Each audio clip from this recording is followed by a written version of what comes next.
இப்படிதான் ஒரு இடத்துல 3 பேருக்கு தூக்கு தண்டனை கொடுத்துட்டாங்க. தூக்கு தண்டனை கொடுத்தவன ஜட்ஜி சொல்லி இருக்கிறார், கடைசியா 3 ஆசையை சொல்லுங்கப்பா, நிறைவேற்றிட்டு உங்களை தூக்குல போடுறேன்னா. அதுல ஒருத்தர் அமெரிக்காக்காரரு, ஒருத்தர் ரஷ்யாக்காரரு, ஒருத்தர் நம்ம இந்தியாக்காரரு. அமெரிக்காக்காரரை கூப்பிட்டு உங்களோட ஆசை என்னன்னு கேட்டிருக்காங்க. அவர் சொல்லி இருக்கிறாரு, உலகத்திலே உயர்ந்த மதுபானம் எனக்கு வேணும்னு குடிக்க கொடுத்திருக்காங்க. அடுத்த ஆசை என்னன்னு கேட்டிருக்காரு, உலகத்திலே சிறந்த சாப்பாடு எனக்கு வேணும்னு சொல்லி இருக்கிறாரு, அதுவும் கொடுத்திருக்காங்க.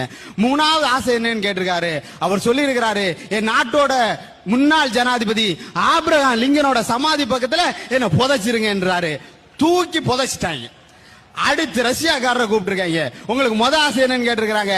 அவர் சொல்லி இருக்கிறாரு, உலகத்தையே பிளைட்ல ஒரு தடவை சுத்தி வரணும்னு கூட்டிட்டு போய் காட்டினாங்க.